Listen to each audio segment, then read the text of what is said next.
Tell the girls what day it is, Pernod. It's Thursday.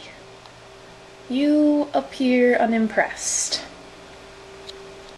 Buddha, Brenda, Jessica, Susan, Scarlett, Buddha, papira, papa, scratadadidadada. Collab of awesome. Harry Potter week. Harry freaking Potter. My first encounter with Harry Potter came when I was in second grade, so I was 6 or 7.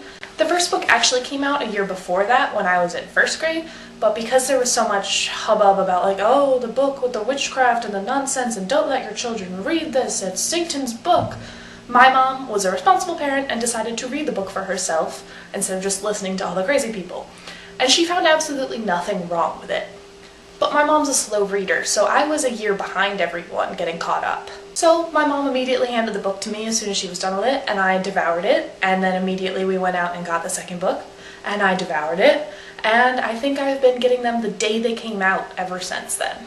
I remember that I did a book report on the first book shortly after finishing it, and being really embarrassed to find out that I was literally the only kid in my class who hadn't read it yet, and I was in a combined class, so there were like 50 kids, and I was the only one who didn't know how to pronounce Hermione, and they all corrected me in unison.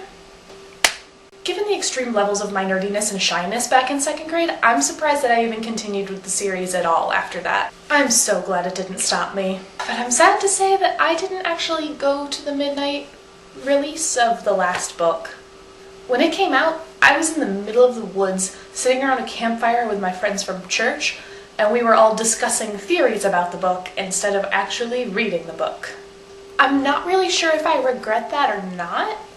It was kind of a surreal experience, just sitting around looking at each other, knowing that everyone else in the world was reading that book, and we were not. And we all read it as soon as we got home the next day, but it was still a very, very strange experience. It almost felt like we were prolonging it or something, like we had run away from the fact that the series was ending at all. But even though the series is done now and the movies are coming to an end, I don't think Harry Potter can ever really be over.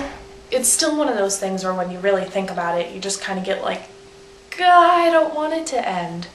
But it's so much more than just a book series and a movie series now that I don't think it really can end. I mean, it's an entire music genre and conferences and a theme park, and essentially it's a way of life for a lot of people. It started when we started it, and it won't end until we decide it's over.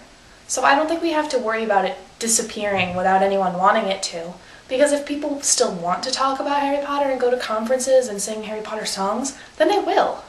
And I, for one, will not be bringing my children up as muggles. But it will be really weird not having any more releases to look forward to. And I don't really want to think about that. In other Harry Potter news, my school has this event every year called A Night at Hogwarts. We have this one dining hall that's an exact replica of the room that they use to film the scenes in the Great Hall in the movies. So they get all these student actors to dress up as the characters, and they act out scenes from the books, and they play Quidditch, and we have chocolate frogs and butterbeer and Potter Puppet Pals, and they decorate the whole castle to look like Harry Potter, and it's fantastic. And this year, they're expanding it to 2 nights, and they're adding a Yule Ball. I know it's not around Christmas, but hey, it's a Yule Ball, and I'm really hoping that I can get my friends to go to that because that would be epic. Whoever I roll must sing us a song while hopping on 1 foot. 5, Scarlett! Have fun with that. See you tomorrow, Scarlett.